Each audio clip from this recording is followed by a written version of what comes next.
They get killed because they're Jews.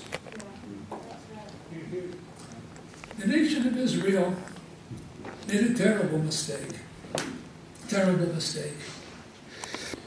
It wanted so desperately to be liked that it said, we're going to show tolerance to our enemies. And we believe in our heart that they'll change. They'll accept us.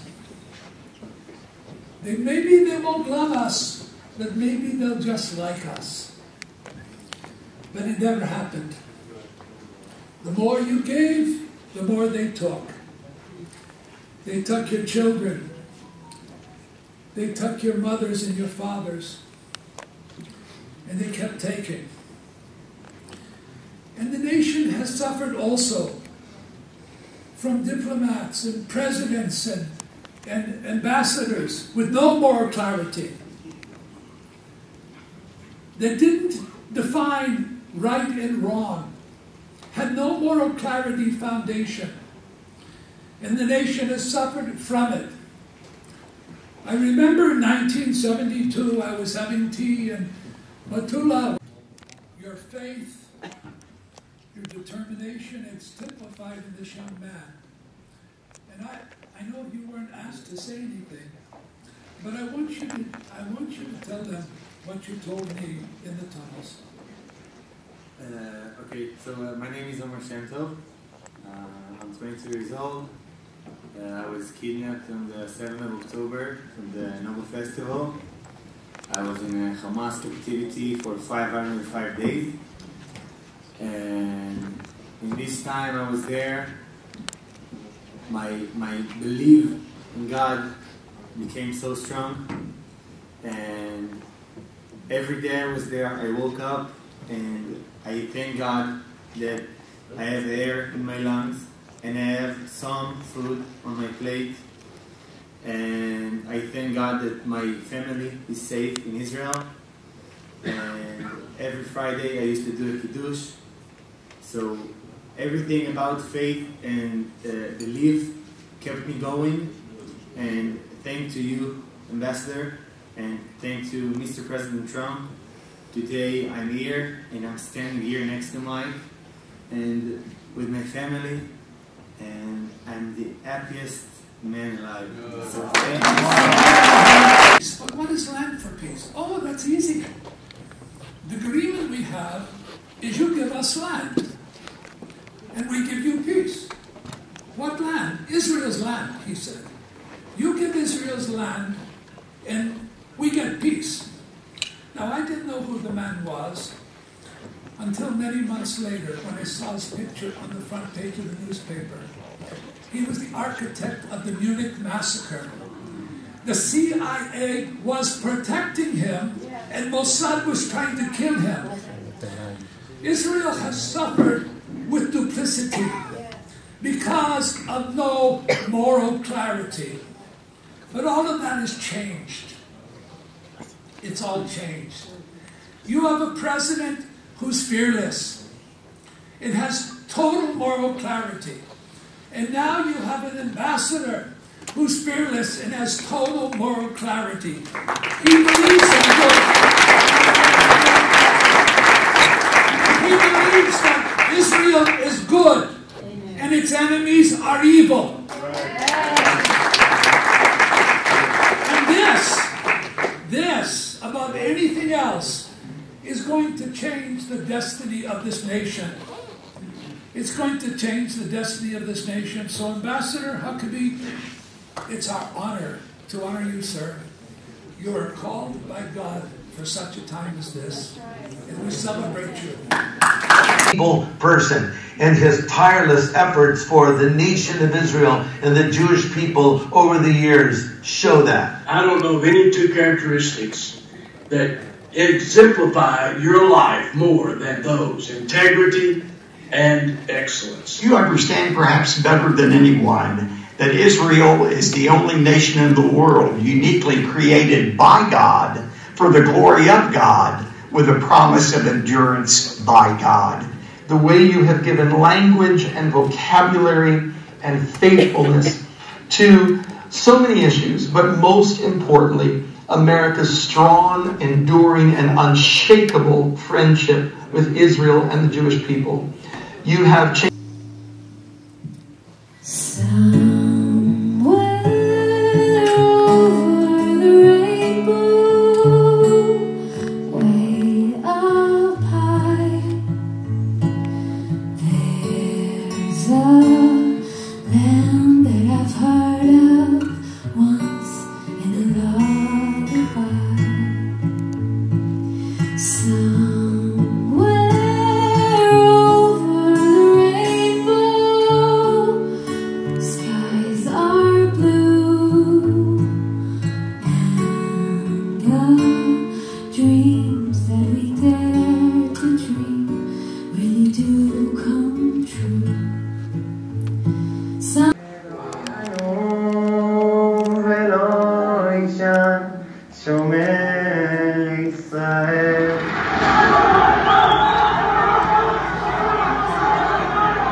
From the moment I got to Gaza, maybe 3 or 4 days later, I used to say thank you.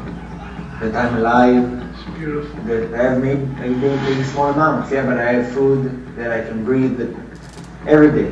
How many days were you in? 505 days. And then how long in the tunnels? For 450 days. And I was alone. The last day there, I was sitting in the dark. I was in a very, very dark place, you know, emotionally. I was crying. And I was very weak, so I couldn't really speak. And I told God, please take me. Just take me from here. Take me anywhere you want. Yeah. It doesn't have to be home. Just take me from here. And maybe 10 minutes later, the door opened. And the guard, the terrorist that was there, told me, come on, you're going, in 1 week you're going home. He took you out. He took me out. And all this period of time that I was there, I just saw miracles. A lot of miracles. Wow. Let's pray. Dear God, thank you. Thank you for such an answer to prayer. It's truly a miracle. In the natural, he shouldn't have been alive. But you said he's going to be alive. My hand's on him. He's mine. I will protect him. I will strengthen him. And we give you the praise and the thanks. Amen. Whew. This is hard for me. Because I was here with you when you were in your pain. Lord, there's no words we can express to comfort Shelley. We ask you to give her strength and keep her filled with faith and hope. Amen. Amen. Bless you, Shelley. And your pain. Do you know where is your son now? Do you know where is your daughter now? I didn't speak with Omar more than 150. People that support us. Omer is back home. And that's what we need now. We need your support. We need you all to raise the voice of these 59 others that they are still there in the tunnels, that we cannot hear them, and we need to be their voices. So please, please continue to support. My wife, Meral. We are the parents of Guy Dlal, who has been held hostage in Gaza for over a year and a half now. Actually 578 days. Looking at Omer, who came back from hell, and with God's help, and with Trump's help, and I'm praying every day, every moment, that my son and the other 58 hostages will come back to us too. My son went to a music festival with some friends to dance, enjoy, and celebrate life. None of them came back home. Guy and his best friend from the kindergarten, David, were taken by Hamas to Gaza after all the other friends were brutally murdered by the terrorists. On October 7, Hamas released a video of hostages showing Guy and Aviatar in a dark room in Gaza, tied up, scared, and shocked. That was the last time we saw Guy until 2 months ago, where Hamas released another video showing Guy and Aviatar in a vehicle during a ceremony for the release of other hostages who had been held with them in the tunnels for the last 18 months. They looked thin, pale, begging for their lives and pleading for someone to hear their cries for freedom and save them. From the testimonies of the released hostages, Tal Shoam and Omer, we learned about the harsh and inhuman condition in which they are held. They are in a narrow tunnel, 1 meter wide and 12 meters long, with a pit at the end for waste. They endure physical and psychological abuse on a daily basis. They are beaten, tied up, and starved. They are forced to drink salty and dirty water, suffering humiliation, and gradually lose their sense of humanity. The terrorists told them they would be released along with their friends in the tunnel. And 2 weeks before their release, they were given more food to look better on TV. On the day of their release, they were taken to the cruel Hamas ceremony and were forced to stay in the vehicle and watch their friends be freed and return home to their families and to their lives. They begged for their lives and cried for help to be saved from the hell they are in. After that, they will return to the dark tunnels, and we fear that their mental state has deteriorated and they maybe lose hope. We live in constant uncertainty and fear for the lives of Guy and Aviatar, knowing that every moment could be their last. They are in immediate and constant danger of death. The terrorists could kill them, or they could die from the heart condition. Additionally, the tunnel they are held in is booby traps with explosives that could explode at any moment and kill them. Right now, as we speak, Guy, Aviatar, and other 57 hostages are still in Hamas tunnels, and time is running out for them. We must bring them home as quickly as possible, all of them. Very important to Israel, and is not just an expression of deep, long-standing friendship, but also acknowledgement of the shared values of democracy, freedom, and human rights that we share together. Mr. Ambassador, Mr. Are strong, all I'm fighting for is to bring you home, bring you home. And all I'm asking for is to bring you home, bring you home. All I'm fighting for is to bring you home, bring you home. And all I'm asking for is to bring them home. I'll never forget, because I thought, okay, a museum. Mike Evans has done a museum. He's written 114 books. He's done a lot of stuff. He probably put a museum together. There'll be some nice shelves and some things that people can go buy and look, documents, little trinkets. And I came in here and I thought I was in Disney World. I've never seen anything quite like the Friends of Zion Museum in terms of the high technology that was built in to tell the story of the people who were friends of Zion. The people who were praying for Israel to come home even 100 years before they started really coming home. And 100 years before the modern state of Israel, I don't want to say it was constituted, reconstituted. Because the state of Israel is 3,800 years old. It's just that finally, God started bringing his people.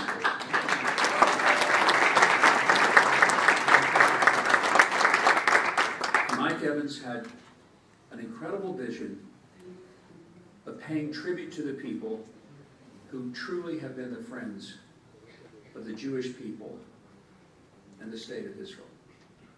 No greater honor could be bestowed upon me than to be called a friend of the Jewish people. That may seem strange. Why is it that I, as a Christian, would have such a connection to the Jewish people? I try to explain it. It's pretty simple. It's because without the Jewish people, I don't have a faith. I have nothing. And it is the adherence to the Bible, the belief that in the beginning God created the heavens and the earth. It is the God of Abraham, Isaac, and Jacob, upon which everything I believe is held. And God decided to bring his light into the world and his law into the world through the Jewish people. It wasn't my decision, it was his. I respect what God chooses to do. I honor what God chooses to do. And in many ways, I like to tell my friends who are Jewish, I owe you. I'm indebted to you. Without you, my faith doesn't exist. And I hope that makes sense to you. And it's why I have such a revolting hatred toward anti-Semitism, because it's really a hatred toward God. It's not just a hatred.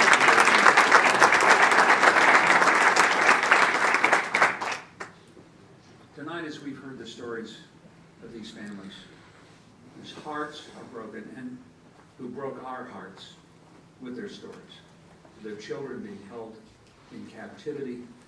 Homer, we're so glad you're home. When I first met you outside, I was taken by your smile. And I thought, here's a person who's smiling so broadly, and then Dr. Evans introduced me to you, and you told me your story. And suddenly I was overwhelmed that through all the horrid things you've been through, you were able to smile. That's God's gift.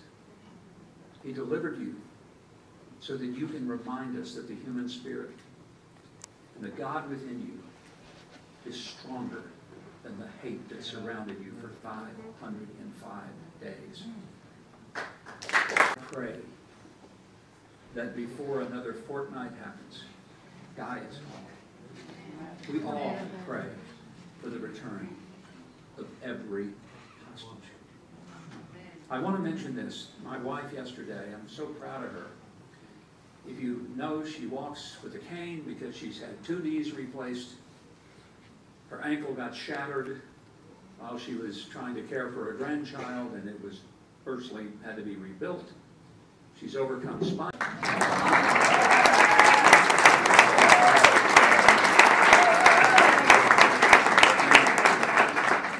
What I'm most proud of is not that she made the walk. I'm proud of that. I don't think I could do it. I still got my original knees. But part of her motivation and message in that was that she took pictures and biographies of the hostages with her and the group from our embassy. And I'm going to tell you, you have to know, we've got some great people working for the United States of America at our embassy.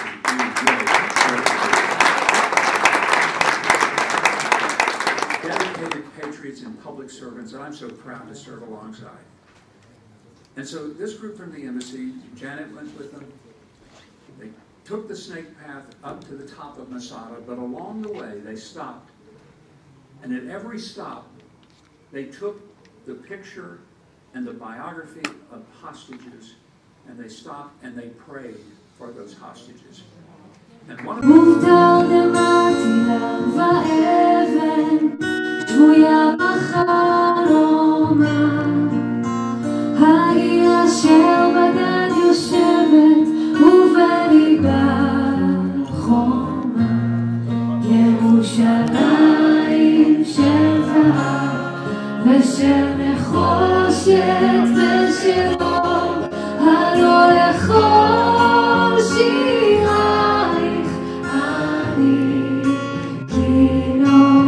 המעבר הזה, איך מתמודדים עם זה? זה גם התמודדות.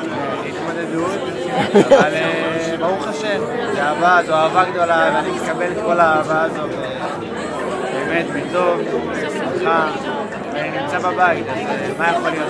תגיד, אני שמעתי אותך מדבר, נשמע שחווית שם איזה סוג של, לא יודע איך לקרוא לזה,